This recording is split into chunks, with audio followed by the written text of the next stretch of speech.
G'day folks, Pat Callinan here. Well, I might be at a train station, but I'm certainly not going to be catching one. I'm here to grab some local knowledge of this magnificent slice of Victoria. Now, I've found a local who's going to give me that knowledge.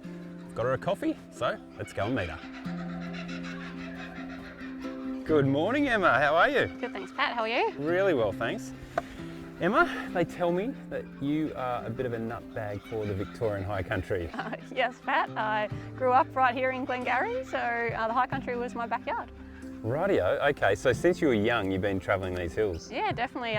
Started getting firewood with Dad on the weekends, and as soon as I got my licence, four-wheel drive and going on adventures. Unreal. And then you, later in life, turned that passion, I guess, for four-wheel driving into a career. Yeah. I'm lucky enough to be four-wheel drive BDM for Ryco filters, so get to live my passion every day, so very lucky. That's pretty cool. So I have been to the High Country a few times, but what do you think you can show me? Being a local, hopefully we can find some little secret tracks that you might not have seen before. It's a bit wet at the moment, rivers are up, so we'll see what we can find. Sounds to me like an adventure. Okay, well, I think I'll throw you in the Everest and I'll jump in the Ranger with the Easy Trail on the back, eh? Sounds good to me. Let's go. Emma's ride is the next-gen V6 Everest, riding on Outback Armour suspension and Cooper AT3 XLT tyres, and it's bolted up with Unit and UHF for comms. We've ripped out the back seats and ORS have bolted in a storage system with a pull-out bench and a fridge house where we've stowed the Angle on a Clearview Easy Slide. I'm steering the Ranger V6 diesel that I've beefed up with a Steinbauer performance module, giving me a whopping 880 Newton metres. And that extra power will come in handy as I'm towing the Easy Trail Bundura, the newest in the Easy Trail range. Speaking of range, underneath I've replaced the fuel tank with a 160 litre Long Ranger unit, almost doubling its capacity. No fuel stops required on this run. Well, Emma, I'm a little bit excited. Where are we headed to first? Pat, first stop will be Walhalla. So what can you tell me about that place? Walhalla's pretty famous for its gold mining history, so I've actually booked us in for a tour at the gold mine. Oh, I am looking forward to that. That should be fun. So tell me, the Victorian High Country, what does it actually mean to you personally? To me, Pat, Victorian High Country is just a great place for me to get away. I now live in the city and I used to grow up out here, so I've been travelling all around Australia and I always just seem to come back to the High Country, so just very relaxing and a nice place to be. Yeah, okay. So, I mean, you have done New South Wales, Queensland, four-wheel driving. Is there sort of anything that you think specifically draws you back here? Oh, there's just so much. Every trip you go on, there's always something new to find.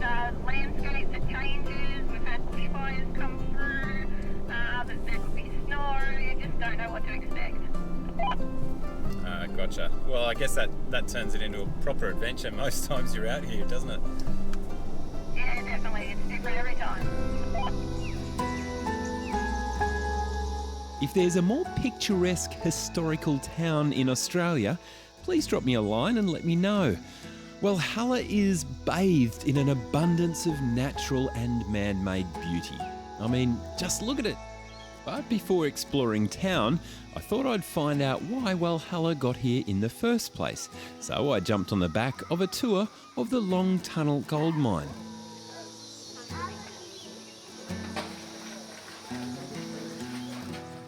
This is just so much more extensive than I thought under here. You've been here before though, haven't you? No, I haven't actually, Pat. First time for me, first mine tour. I've done a ghost tour in Walhalla, but never a mine tour. Oh, fantastic. New for both of us. Originally it was alluvial gold, which lasted maybe 2 or 3 years. And you've got no guarantee it's going to be there forever. It's very impermanent.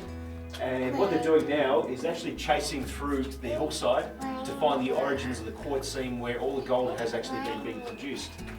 The shafts actually ran downhill, so when loaded up, the carts carrying the ore could be helped out by gravity. Now this is what they were chasing, and this is the quartz seam itself. It's called Cohen's Reef. So That name was going to be known on most stock exchanges around the world, mainly London. That's where most of the investors were. So there's a lot of money coming from the mines in the town here going back overseas. They pulled out 13.7 tonnes worth of gold from the ground around here, but to do that took 385,000 tonnes of ore. So if you worked in here, you would begin working life as a 15-year-old. Women were generally considered bad luck. Old duck now. So they generally didn't come into the mine, which is probably just as good because you'll just see the conditions just get worse and worse. Out of the entire life of the mine, they pulled out around about 13.7 tonnes of gold, but to do that, they needed to rip out 385,000 tonnes of ore. So it wasn't exactly rich pickings. This is the crib room. And the consistency was a meal break that they did get via a union. And so that was tea, bread, meat, and that's what fed them. And there would have been one on each level from level 1 to 31. And so we can't get back down there anymore, but you never know in the future. It could actually reopen up again. Watch this space. And when we could get down here in the 1980s, which was the very last time, they would have spent a small fortune timbering a lot of the mine back up to get back down there. They're going to open this up for ventilation, the old vertical. They actually had everything set up and going for the incline shaft that we saw on the map. And so you'll see physical evidence of that in the town. If you look up the hill, you'll see it. And so you've got horseshoes, which is evidence of horses being in here. They would have had a pretty miserable life. A lot of the horses would have gone blind and deaf, blind because of the lighting conditions, and deaf because possibly with blasting nearby. But in the 1980s, in that same time when they were down there, they actually found horse stables down below. So we've found remains of the horses there. So there's some of the horses that never came back out. So Ben, what do you find people get the biggest kick out of coming here? I think in some ways it's appreciation of the life that we live today. And there's nothing much to complain about, as you can see. It's engaging for the kids because they've never known anything like this before, let alone seeing like a red phone box in the town or a gramophone in the old post office as such. So there's a lot in terms of the history which can be passed on through the generations. And I think that that's actually quite a good thing. It's important that we should learn from where we've come from and where we're going, I suppose, looking into the future. But the fact that this is all still intact, it's survived 150 plus years of history and hasn't budged an inch, we're very lucky to have it. It is just a storybook town, isn't it, mate? I mean, you come in here and, having travelled right around Australia, it's hard to think of a town that just has that sort of movie-like feel where you just think, film a movie. Have they filmed movies here? It's all authentic. Yeah. They have. We had a Ned Kelly movie filmed here a couple of years ago. We've had film clips filmed in here. We had a film clip filmed in here about 2 weeks ago. Well, that was a lot of fun. It was very good, but we've got a lot more to come, Pat. Well, that's what I like to hear.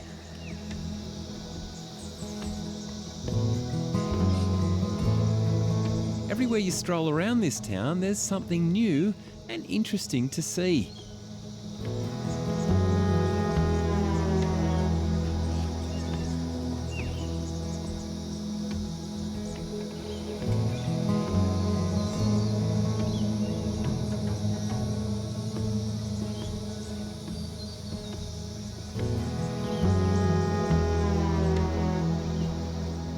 It's just really quite incredible how beautiful this town is. I mean, you've got this gorgeous valley, so you feel cosseted. You've got gorgeous crystal clear creek running through town, but what really blows me away is the architecture. I mean, it is absolutely first class.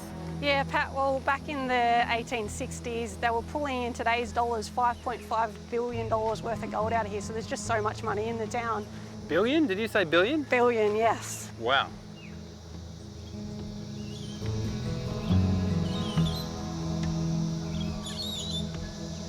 As I scoot around the bush, I always like looking at these local war memorials, and someone told me that there's an interesting little anomaly on this one, and there it is. The fellow that carved this memorial, he kind of got the date wrong. The war finished in 1918, but well, he thought it was going to finish in 1919. And to this day, it remains unchanged.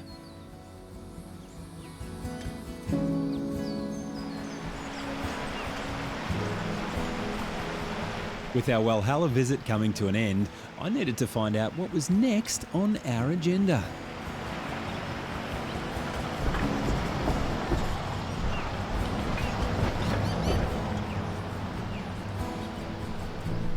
So Emma, what's the lowdown on the track conditions out there in these hills? Pat, it's been very wet lately, so tracks will be unknown. We'll have to find out as we go. We might even make a stop at the Thompson Dam, so if we're lucky, it probably will be spilling over, and it hasn't actually done that since 1996, so it'll be something very good to see. Wow, 26 years and she hasn't spilled over, but it's doing it now. Yeah, so that just tells you how much rain's been out there and how different the tracks will be. So hopefully we'll be able to get across a few rivers as well. Fingers crossed, because I mean that's what the mountains are, isn't it? It's river crossings and hills, and that's the guts of it. Fingers crossed.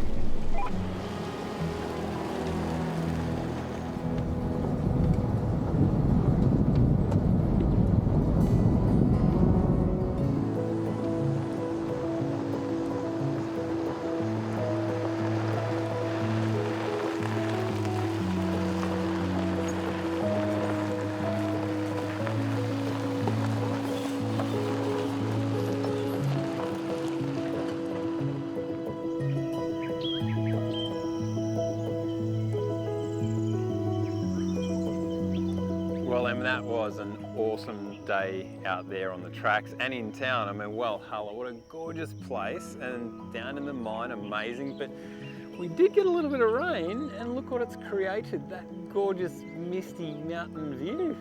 The high country is a lovely place, Pat, and the rain's only going to make tomorrow even more fun. I bet it will, actually. So what have you got planned for dinner? Oh, I'm cooking, am I? Yes, please. Fair enough.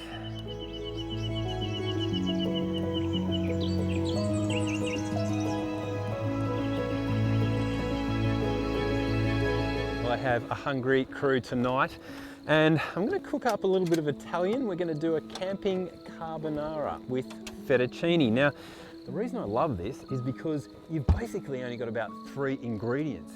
You got eggs, you got cheese, and you got bacon. Or in my case, I'm using a nice chunk of speck, which is a little bit more authentic and a bit more Italian. So if you can get your hands on it, by all means.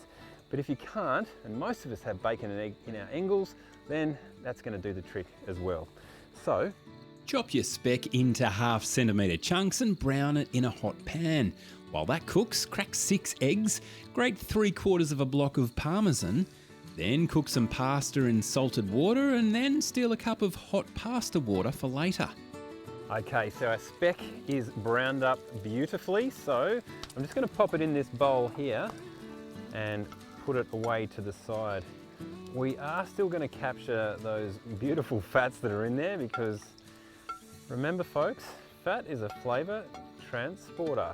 Now we're just going to turn that heat off, because we don't really want too much extra heat in there, and that's because our next step is involving eggs, and this is probably the trickiest part of it, but it's really not that difficult. So we're just going to whisk up those eggs a little bit, just break the yolks, combine the white with the yolks, and now that we've done that, we're going to grab our Parmesan cheese.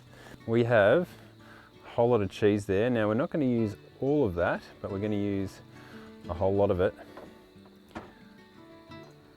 Around about half of it so far, and we're just going to combine that together to create that lovely thick mixture. And we're also going to season him a little bit with some pepper. Not too much, but season it how you like it. There's not a lot of reason to put any salt in here, because keep in mind that Parmesan cheese is really quite salty, as is the speck that we've got there. Now the trick is to put our pasta into our pan again. So I don't want it carrying too much heat, because this is where things can go wrong. you're dealing with eggs. Eggs actually cook at 60 degrees Celsius. So if this is hotter than that, you're essentially going to have scrambled eggs and pasta, which is not a pretty meal, folks. So we're just going to wait for that to cool a little bit, and then we combine our mix in there, stir it around, drop in our speck, and we have ourselves a meal. So just stir it around there, and as you do that, the cheese is melting, the eggs are taking on a bit of heat. And our final step is to add in a little bit of speck, stir it around, and plate her up.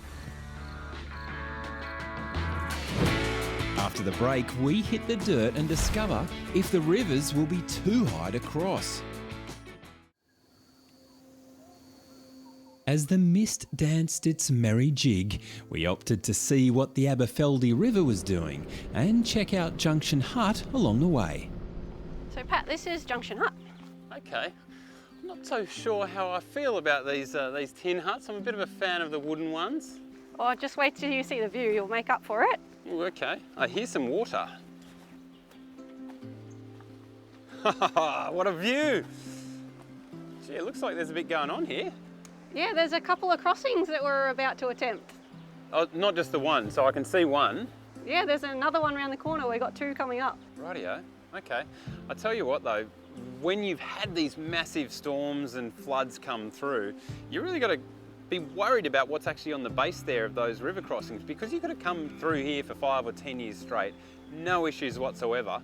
But then you come through again after a flood and there could be giant holes, boulders, all sorts of carnage under the water that you can't even see. Yeah, I definitely recommend we go down and check them both out before we head across. Okay, let's go.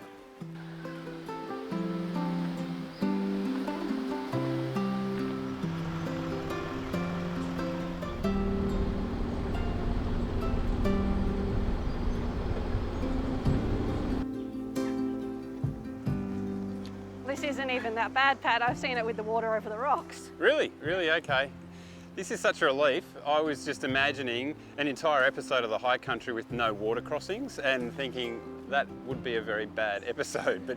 But that's the thing with these crossings, isn't it? I mean, they can go up real fast, but they can also go down real fast. And until you're actually here and assessing it yourself, and this definitely looks drivable, I think we'll be right. Yeah, I agree. I think it'll be fine. Although, it does concern me slightly when you've actually got navigation markers that you'd see on Port Phillip Bay in a high country crossing. That tells me that it's worth checking before you drive it. Definitely worth us getting out and checking. Okay, let's give it a go.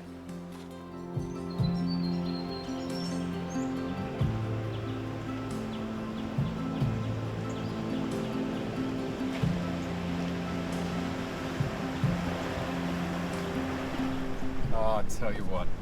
If this isn't heaven, it's pretty damn close to it.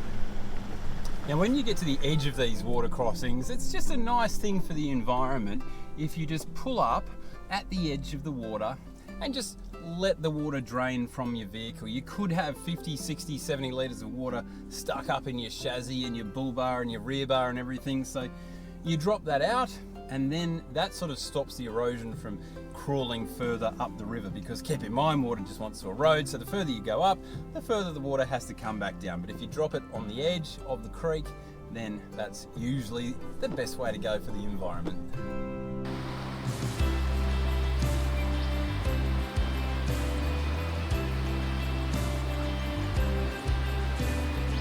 As the road crisscrossed its way across the mountain, we forded more rivers in search of the promised land. Or was I already there?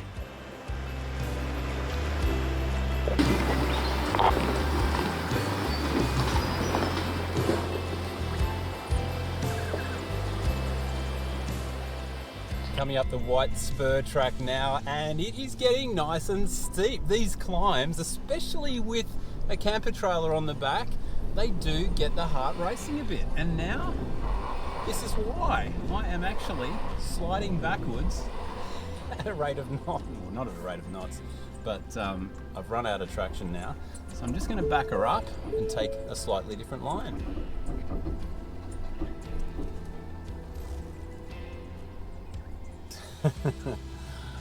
Well, I've just noticed that my vehicle on my little EVC Ultimate 9 throttle controller was in economy mode, so that might have been the reason why I didn't have quite enough punch to get up there, because my car was trying to save fuel. So I have shifted it out of that mode now, and we'll have another go, see how we go.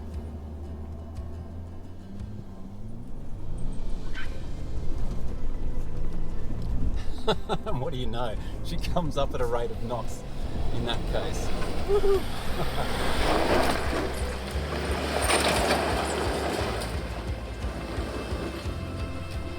This is particularly steep country, but the track is in really good condition. So it's got a good rocky granite firm base. And if you are just driving with your four-wheel drive and you've lowered your tyre pressures to around about sort of 26 psi is what I'm running in this vehicle, you will find you have fantastic traction all the way. Throw a trailer on the back though, and it turns a relatively easy steep track into a pretty challenging one, because you're essentially asking your vehicle not just to carry its four wheels up, but another couple of axles as well, and roughly another ton or more of weight. So that traction that you had becomes a little bit more tenuous, and you might find that your vehicle bounces and slides a little bit, and it is a little bit harder to get up and down a hill.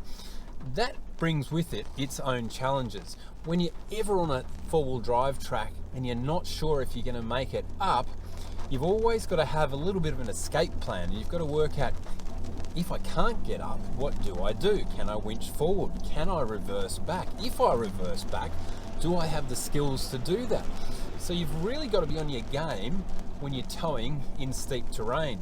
The other thing that you've got to be very in tune with is your brake controller, because if you're not, you will find that if it's not tuned up enough, your trailer will push your vehicle down the hills, and they're often very long hills here in the high country, and you'll end up burning the brakes out and experiencing catastrophic brake fade, which could put you in a whole world of hurt. So before you enter these hills, make sure that you understand that emergency braking and that you have really dialed in your brake controller. I'm using a Red Arc one, and you can either manually control it, or it can also do everything automatically, and either way is pretty good. Although I tend to enjoy the manual mode a little bit when I'm in the hills.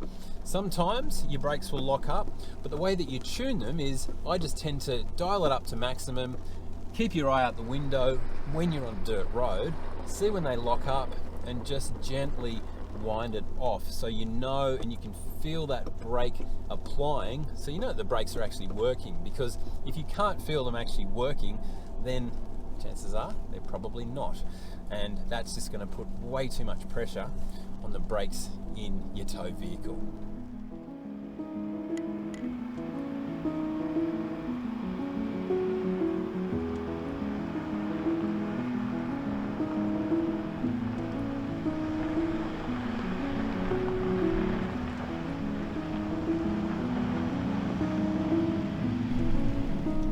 And this is a magnificent track you've thrown me on here. Yeah, it's pretty good, and it's just started to rain as well, so it should make it even better. Yeah, that's it. Thankfully it's not sort of soaked into the bones of the track, so to speak, so it's a little bit, I'm still getting some good traction here, which is nice. Yeah, it's just keeping the dust down, so it's good. So where is this track leading me to? So this is White Star Track, and we're hoping to get to Mount Useful soon, so we'll be turning off in a little bit, but this is a nice way to get to Mount Useful.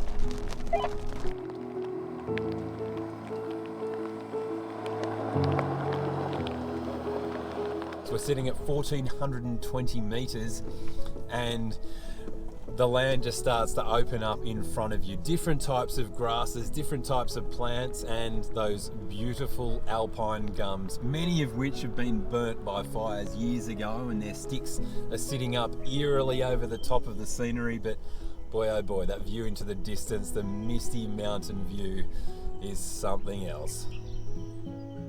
And at a place like Mount Useful, all that's left is to soak in the seemingly endless views.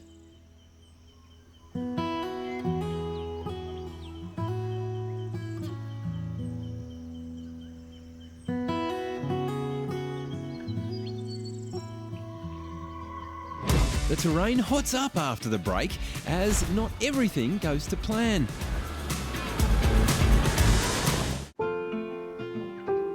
Camps are aplenty on this side of the mountains, and this one by Mount Skene Creek was a cracker. Nestled in a valley and with a drop toilet and grassy flat campsites, it's what high country camping is all about.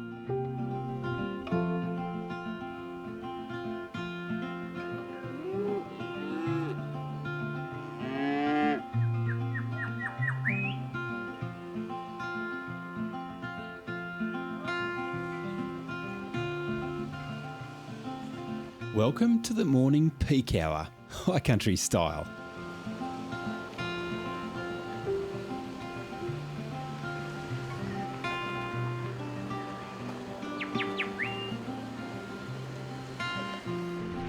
Em tells me that we're taking the road towards Mount Cobbler today, a place I haven't been for many years, and I can't wait. Now, Em, you're normally driving the previous generation Ranger Raptor. How are you finding the Everest? Bit of a different ride?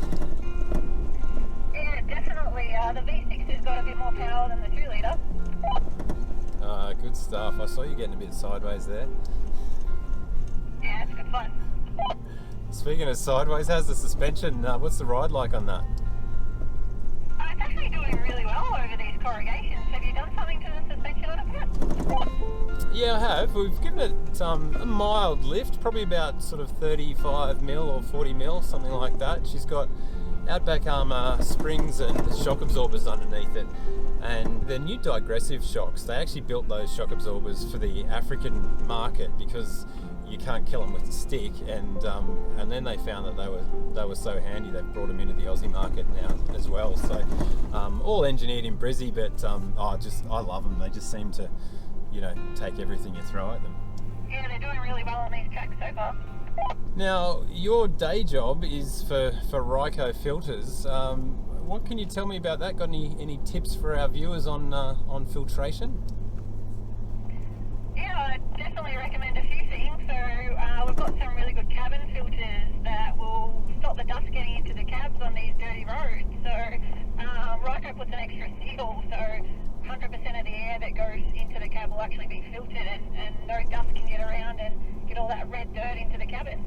Isn't it funny? I think the cabin filters, four-wheel drivers are so used to changing air filters and carrying spare air filters for their engine, but they don't think about the air that they breathe often. And I know I've been on plenty of outback trips where I've come back and had, been cleaning red dirt and dust out of the vents in your vehicle. Yeah, I love to keep my car clean inside, so good cabin filter definitely helps with that. Now, we're on some pretty dusty tracks now. Any tips for the frequency that you might want to change your air filters for your engine? When we're on tracks like this, it's definitely worth taking a spare air filter or two with you. At least maybe every couple of days, check your air filter and change them over. A lot of people on the tracks, you will see them banging their filters to clean them on their bull bars, or even getting the air compressor out and trying to blow them out that way. Is that recommended or something you wouldn't do? So banging out the filter's not too bad if it's your only option. But if you've got a spare in the car, I definitely recommended changing that instead. But if you are blowing them out with an air compressor, I wouldn't recommend that at all. Well, we're experiencing typical mountain weather. We had beautiful blue skies this morning, and now, well, the rain and the mist have set in. I kind of like it though. It gives you that real feeling that you are travelling in the Victorian Alps. If there's one thing you can rely on in the Victorian High Country, it's wonderful places to pull up for a bite to eat. It was lunchtime, and just off the track we pulled up at this neat little spot. A table, a clear water stream, and fringed by alpine gums. Just perfect. Coming up, the Victorian High Country weather comes in hot, but will it hang around?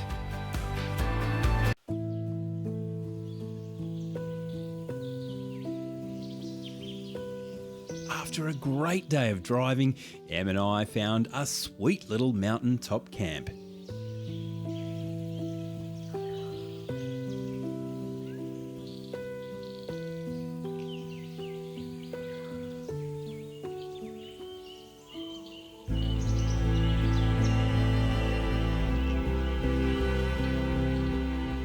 It's a little bit hard to see me now, but 5 minutes ago, this campsite was crystal clear. And then a massive mist just rolled up the valley and enveloped our campsite. But that is the Victorian High Country. It changes seemingly in the blink of an eye. But it's hard not to see the beauty in those changes. This really is one of the most spectacular and special campsites you can visit, I reckon, anywhere in the world. But it's a bit fresh now. I'm gonna head back to the fire. Em, are you there?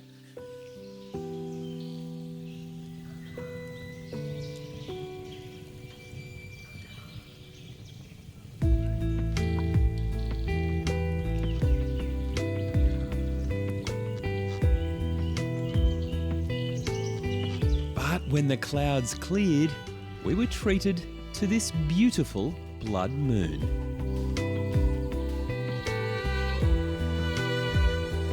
And we awoke to the most beautiful sunrise you could hope for.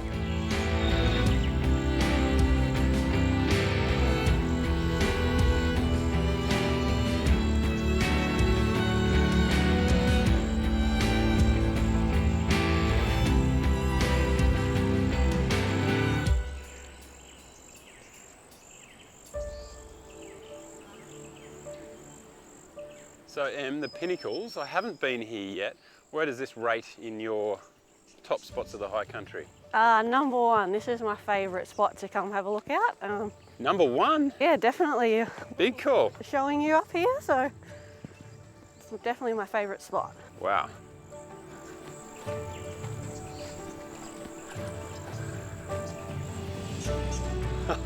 So this is the hut and that is the view. That is gorgeous. It's pretty amazing, but we're not at the top yet. Gets better? It gets a lot better from here. Seriously, okay. Keep rolling there.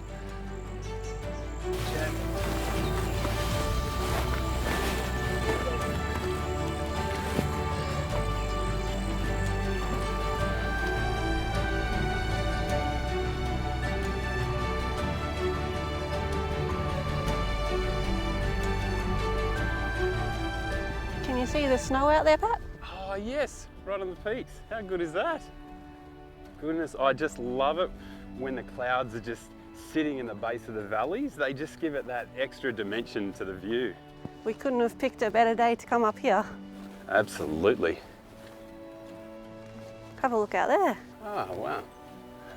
Looks like a Rhycoraptor. I hope it's not out there.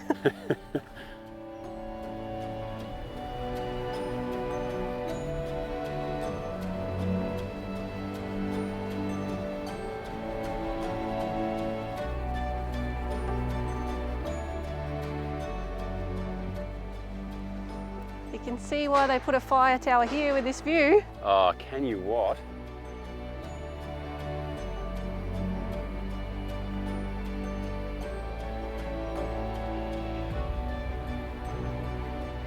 And I can see why, for a young girl that grew up in the high country, this is your all-time favourite spot. Yeah, no matter how many times I come up here, Pat, I still love it. Hard not to.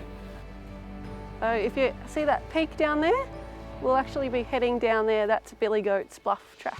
Oh, fantastic. So just down that little ridge line in the middle there and ducking under the clouds. Well, they might clear off and burn off by the time we get there.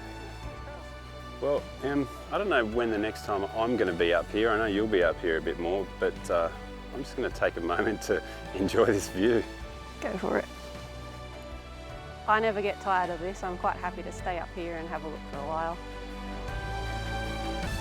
As gorgeous as this area is from the air and on foot, at a macro level, it's no less intriguing.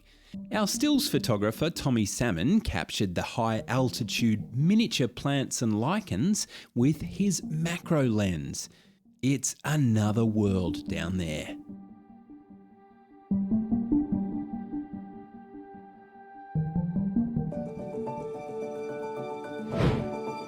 After the break, a track that's one of the finest in the land. Slap a whole lot of Victorian mountains together and you get a whole lot of rather interesting tracks. And our mission today? To drive one of the finest tracks in the land.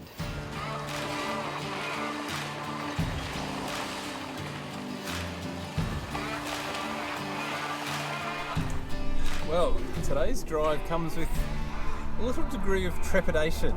You see, Goats Bluff track is one of the toughest in the high country. It's renowned for that. Vehicles that are driving up it, they will, on occasion, if people take the wrong line, roll over. So it's a challenging track to come up, but we've had a bit of rain the last few days, so coming down with a trailer in tow, I'm going to have my wits about me and my technique's fairly well polished up. You really need to control the trailer, the vehicle, and if it happens, the slide. If you're going down a hill at a rate of knots and being assisted by gravity, you've got to know what to do with your vehicle, with your gears, with your steering wheel, with your brakes. So I'm going to have my game face on, but I am looking forward to it because it is one of the most spectacular tracks around these parts. Okay, there's a slippery bit of clay up here on this off side of the mountain. Wow, I am finding it hard to get traction at the moment. Gee, even with the locker on. Let's see if we can make it up through these ruts.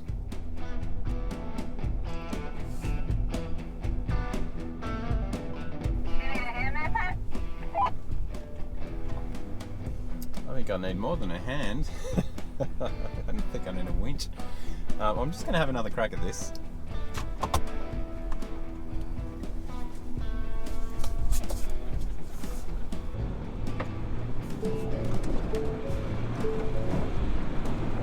Oh, gee. Oh, can he drive up? Wow, we almost got there. Just ran out of Would you like a hand there, Pat? a little bit of traction. I think I need a bit more of a hand. I'm scratching my head as to how I can get up this. I might have a crack at the exit tracks. So check this out. I think this is our issue. It's like we just got to the edge of that rock Yep. and just couldn't get further. So I don't know how we're going for clearance, but we certainly need a bit more traction. So I might grab some exit tracks and drop them in there, and then that'll just maybe give us enough traction to just get up this final little stretch here. Yep, sounds like a good plan. So we dropped the exit tracks where they were needed the most and then opted to bung all four down. So I'm hoping that we'll get enough traction off those exit tracks to lift us up this hard bit. And if we can make it up to this area, I reckon I'll be home and hosed. But this is not an exact science, so there's no guarantees. And this is a steep hill, and hey, I've got a trailer that weighs between 1 and 1.5 tons wanting to drag me back down the hill. So you're really fighting a bit of physics here. Alrighty, let's have another crack at this. Kick her over. We've got our exit tracks in place, and we'll see how we go.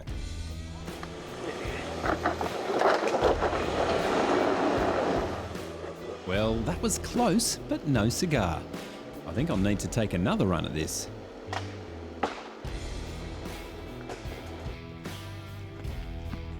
Okay, Em, what do you reckon if we put the exit tracks in the low spots and we'll see if they give it a bit of a helping hand where we've been running out of traction. I think this one's good where it is. Hopefully they will catapult us up there. Still a bit slippery up there. I'm a bit torn as to where to put these ones. Maybe grab that bottom one and Maybe chuck it that up one here. up there, yeah. What do you reckon? Yeah, Something like that. about there. Beauty. Okay. Another crack.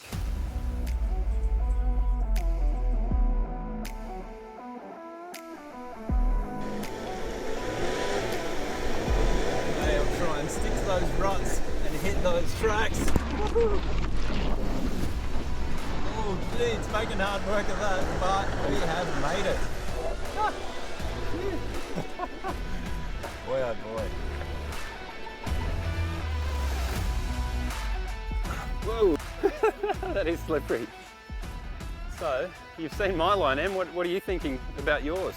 I reckon I might try and go up high on this side, but we might leave the tracks in there just in case we need them and I slide in, so we might pop them up here. Great idea. I suspect Em isn't the kind of high country girl to let this track get the better of her. Let's see how she goes.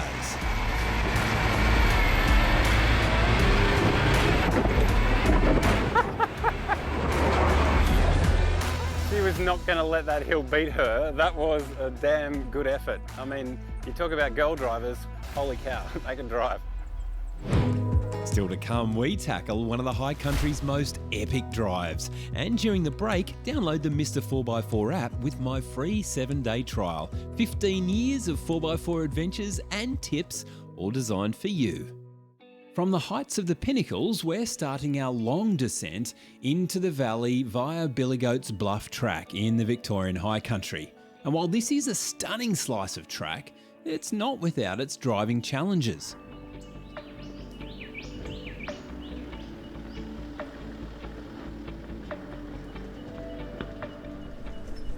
Can you hear those rocks under the tyres there? This is a beautiful track. We've got the valleys off to the left and we're just sort of sailing across the saddle here in the sunshine. This is high country four-wheel driving, folks, and it's very hard not to laugh.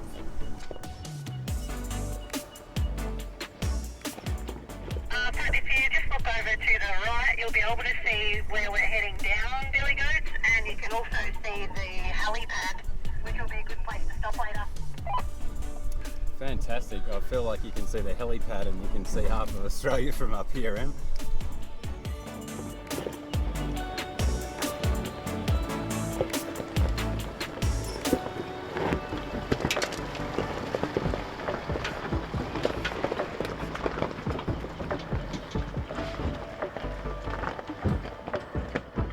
There's a few tracks around Australia that are what I would consider mind-blowing. Now, in the modern era, words are used fairly generously, and it's not always the case that they are mind-blowing necessarily, but you come here to Goats Bluff, and if you haven't done it before, or even if you have, your mind, I think, will be blown. This is simply one of the most spectacular tracks in Australia. Blue Rag is right up there. This one, I think it might pip it. But this isn't a track that is to be taken light-hearted. There are a number of vehicles this season alone that have actually rolled trying to conquer this track.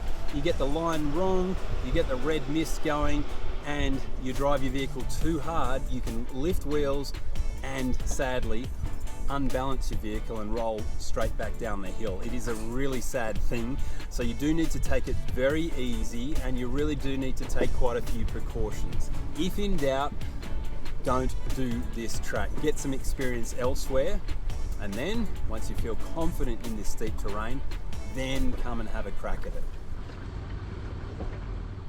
My vehicle here, it's running in the old speak 33-inch tyres and roughly a 2-inch lift. So it is really interesting on this track that over the little whoop-de-doos, which are those erosion ditches that are regularly on tracks, on the last 3 or 4 of them, I've actually scraped the belly of the vehicle over them. So it gives you a bit of an indication. I wouldn't take a standard vehicle up this track. Yes, I'm sure someone's done it, someone's made it, they might have the traction, all that sort of stuff on a dry day, but you might also do some damage to the underbody of your vehicle. So these are there it goes again, just a little mini scrape. So these are the situations where tyres, suspension, underbody protection, all that sort of stuff becomes not a waste of money and not a show pony thing. This is something that is actually getting used. As I'm hitting those areas and bellying out, I'm not worried because I know that I'm doing absolutely no damage to my vehicle. So these are the situations and these are the sort of places that they can take you when those accessories are worth their weight in gold.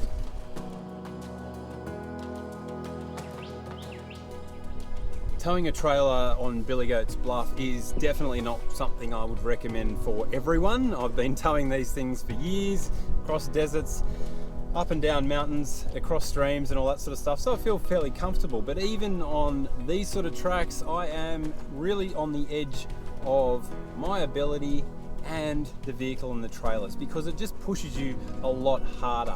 Personally, if I didn't have to, I wouldn't come up this track because it would be a really tough and challenging drive. When I say wouldn't come up it, I mean with a trailer. Going down, it's not too bad, but it does add that extra element. If you don't have your brakes tuned in correctly to your vehicle, then this could be a very, very dangerous descent indeed. But when you think about it, if your brakes are tuned in, your vehicle will stop just as quickly with the trailer on than without the trailer. So you can do it, but certainly descending is the better way to go, and I always prefer an adjustable brake system that you can tweak and ride and override if needs be on the way down the hill. A bit like the Red Arc that I'm running in my vehicle. Actually exactly like that one.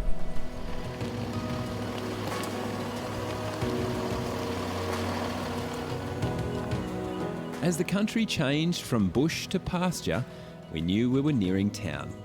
Not just any town, a four-wheel driver's favourite, Dargo.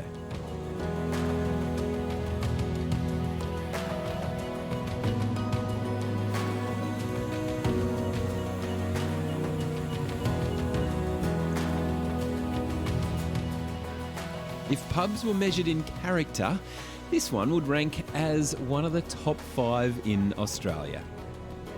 Public and Hawley has ensured it's rustic, well run and doesn't take itself too seriously. Just like a good Aussie. You can camp out the back for a tenner too, by the beautiful Dargo River, a short stumble across the grass from the pub. Oh, and if you're keen, this Aussie icon is on the market for one lucky country soul. I tried to take my mind off a buyout by finding out Emma's favourite part of our journey. Well, Em, a very iconic place to finish a 4x4 adventure, any 4x4 adventure. And thank you so much for taking me through your mountains. You're welcome. What's your favourite bit? I'd have to say Billy Goats. No matter how many times I come down the track, it's different every time, and those views all the way down, it's one of my favourites and always will be. It is an absolute cracker, so much fun. For me, Walhalla, absolutely loved it. The history in that place and the buildings were just standout. But your favourite spot, the Pinnacles, in terms of your favourite lookout up there, that was way up there for me as well. Yeah, definitely. As I said, that's one of my favourite lookouts, and every time you go up there, it's different. So we'll definitely be heading up there again. I'll be back there again. It was absolutely beautiful. So thanks so much for taking me on a wonderful journey. Cheers. Cheers.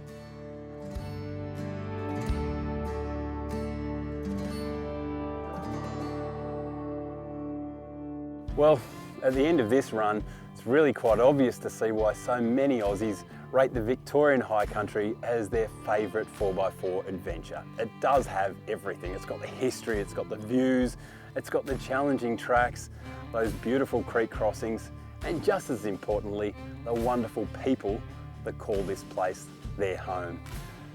I really hope that one day you get in your own four-wheel drive and travel these tracks yourself, because you will definitely not regret it. I'm Pat Callinan, and until next time, keep the shiny side up.